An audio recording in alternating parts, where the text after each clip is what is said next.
I'm Darren Worth, owner and pitmaster of Smokey D's Barbecue out of Des Moines, Iowa. Today we're going to show you how to make the perfect backyard brisket. So here we have right out of the package a Snake River Farms brisket. We're going to take this brisket, we're going to put minimal trim on it and put it on the smoker and cook it till it's just perfection. So the first part of trimming the brisket is we're going to get rid of this Deckle fat, and that's this hard fat here. You know, it's not going to render down well. We're just going to make a cut along this line, okay? But we're not going to go too deep because there's meat underneath there. So we're going to take there and we're actually going to cut back, okay? So we're just going to start pulling up here and just kind of, you'll be able to see where the meat is. This is the flat, here's the point. We're not going to separate them all today, but we are going to save all this fat. And just not a lot of trimming going on there, but just go down till we can get to the meat. Okay, I like to spin the brisket, have it on something that you can spin it. So in between here, there's a little fat seam that separates the flat and the point.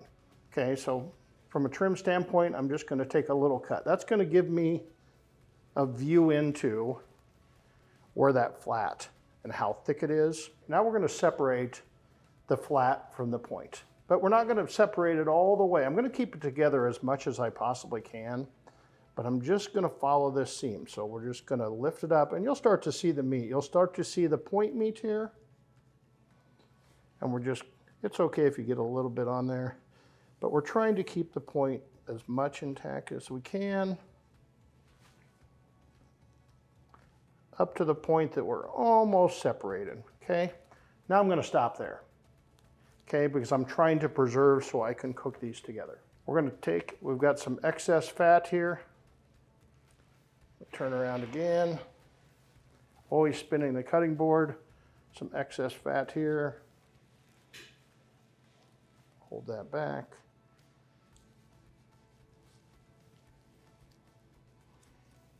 Always save all these trimmings. We're going to make some great burgers out of there.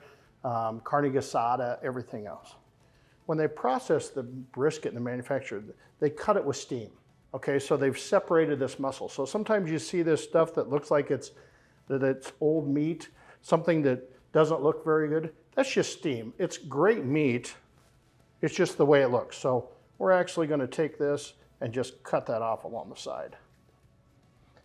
Mainly more from an aesthetic standpoint than anything. The point. So the point's pretty flat, but this is hanging off here. Okay, so little pieces that are hanging off are going to tend to dry out. So I'm going to go ahead and take that off. So we got a pretty good flat there. Okay, I noticed on this brisket we're a little thin on this end.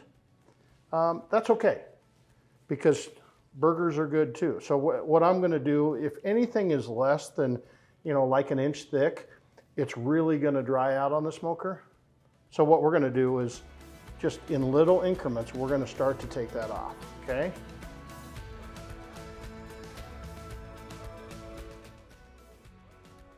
Now we've got a brisket there. A lot of times I whip off this end here too. We cut this end off just so we have a good visual. And now we got a pretty good flat ready to go. Next, there's a little bit of silver skin that comes in that animal. So I'm going to actually just start to trim some of this little excess fat. Once again, always saving it. Good butcher says never cut toward yourself. I haven't learned how to do that yet. Flat is nice and even. A little bit of excess there. I'm going to remove any jagged edges. So now we got the brisket pretty much trimmed. Now we're going to turn it over and just remove. As you'll see, there's different layers of fat. We're just going to trim this down. So when I'm trimming the brisket, we're just actually cutting the high points of the brisket. Some of that fat's going to be, thicker in other pieces of the meat, but I'm really not worried about trimming it down to 1/4 of an inch. I'm more interested in a brisket that's going to lay flat on the smoker. When it lays flat on the smoker, as the fat starts to render, it's not going to create puddling. You know, so puddling, as I put rub on this smoker, if I have a divot in there, the juice is going to tend to go into that divot, and when the rub's on the divot, it's going to wash that rub away, and you're going to have a piece of brisket without flavor. I don't want you to trim it down to the meat. I still want plenty of fat. We can trim it off after cooking. Okay, now we're done trimming the brisket, and now we're ready to season. I'm going to transfer it across to a pan so we don't make too big of a mess. I'm actually going to season the back of this brisket first. Today we're going to use the Snake River Farms brisket rub. The most important thing when it comes to brisket is salt, pepper, and garlic, because those are the basic elements. You could truly take garlic powder, kosher salt, black pepper, put it on that brisket. It's going to turn out perfect. With the brisket rub, adds a little paprika, gets a little more color. Okay, nothing heavy. We're not looking to cape. You can see the garlic in there. We're just going to cover that. You'll see some people want to use mustard as a binder. By the time you get done trimming that brisket, it's going to be wet to a touch. So that rub's going to stick just fine. As you saw when I turned it over, nothing really fell off. Okay, but just an even coating. Most important thing that I tell people, you want to still be able to see the meat when you're done seasoning. Okay, so nothing heavy. Okay, just even. Even coat, you can pat in. Get a little bit of this point, make sure we're getting everything on there. And where we separated that, I'm going to catch a little seasoning on the inside too.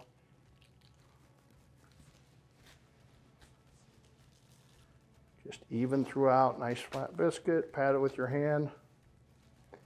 And now we're going to take it into the refrigerator, put it overnight, and then we'll be ready to fire up the grill. Okay, here we are. It's the next morning. The brisket, been seasoned overnight. Now we're ready for some smoke.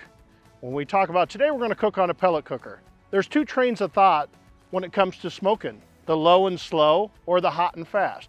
Really, you can get great results either way. I'm going to do hot and fast today. I'm going to cut my cook time down to about 4 to 5 hours versus an overnight cook. Same product, we can do multiple different ways. It's going to turn out the same way. Now we're going to put her on the smoker.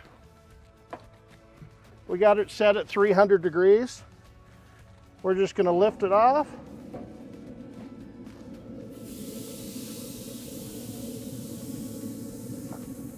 I did it meat side up.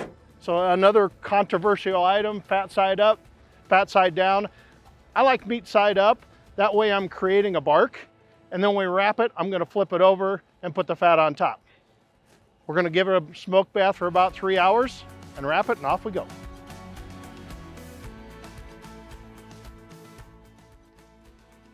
So we've had this brisket cooking.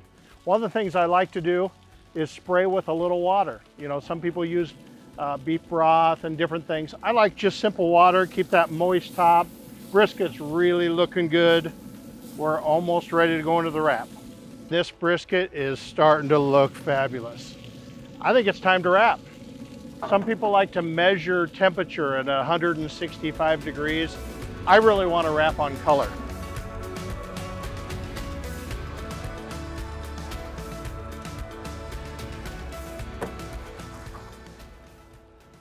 We're going to wrap with butcher paper today. So we want to keep a length, you know, about 36 inches long. We're going to spray this butcher paper down with our water bottle, okay? And we're not doing this for flavor or anything. We just want to make that butcher paper more pliable so it's easy to wrap.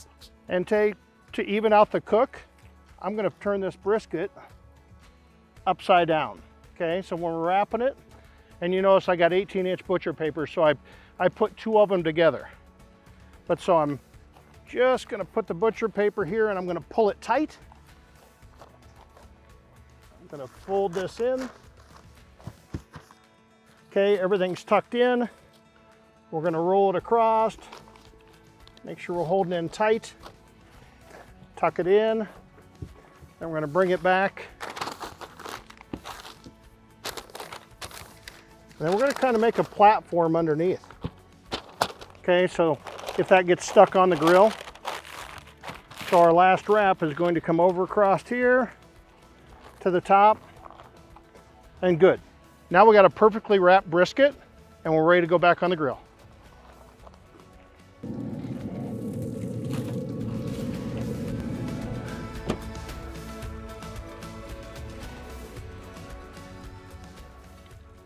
Okay, so we got 206 degrees.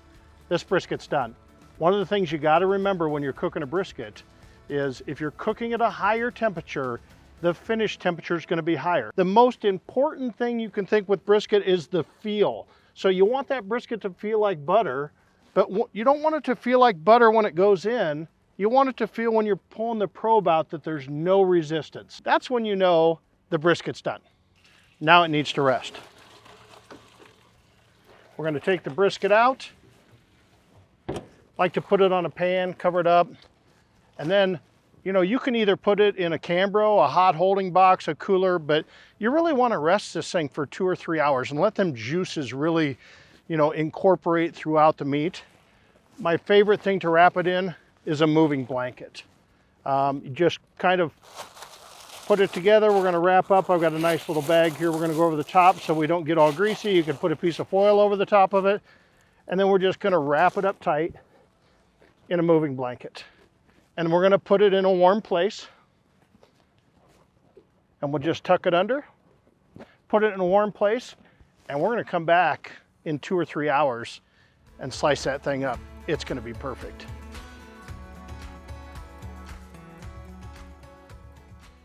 Okay, now that brisket's been resting for about 3 hours now. Moving blanket, we're just going to unwrap this beautiful present we got here. We're going to take that paper and we're just going to tear it off, not make too much of a mess.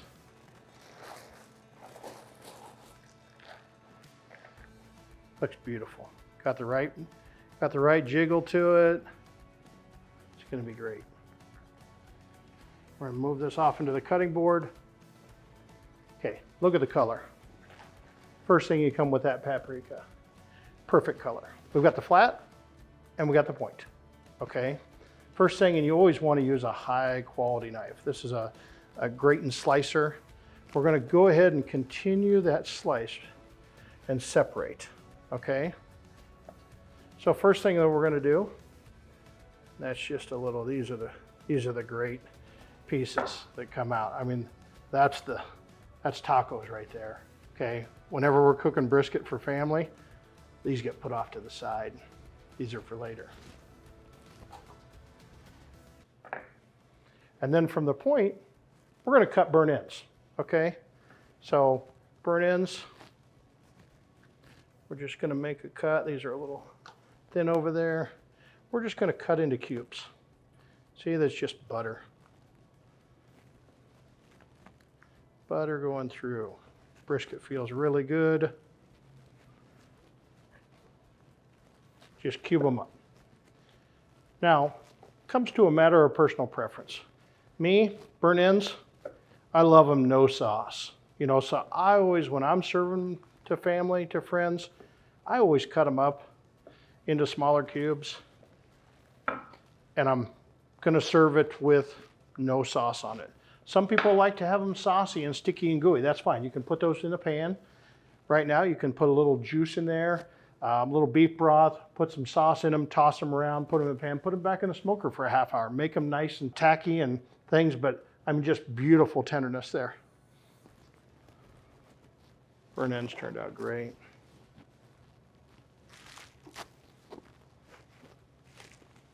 And now to the flat. And this is where we're going to slice. So very important, we're slicing across the grain. So you can see the grain is moving this way. Very important. If you slice with the grain, no matter how done that brisket's going to be, it's going to be tough. But if we slice across the grain, it's going to be nice and tender. We'll start right here at the end, and we're just going to cut it into about 1/4 inch thick slices. But then you get down to the perfect slices in the middle. Now you notice we didn't trim the fat off of that. Some people like that. Some people don't. So what's the great thing about it is, if somebody doesn't like the fat on it, you can just trim it off and serve it to them there. So that's like the perfect brisket. It's gonna lay over your finger. It's gonna pull apart. It's got tons, look at the juiciness come out of that brisket. That's what the Wagyu brisket brings to you in the Snake River Farms. Just a beautiful, juicy brisket. No injection, no nothing. Just salt, pepper, garlic, and a smoker, and a little butcher paper.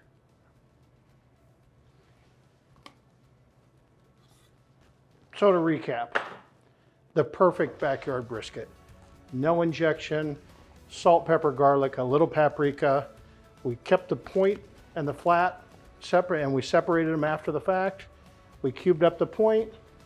We really got slices of juicy, juicy brisket. Families, everybody's gonna go crazy. That's how you do a backyard brisket.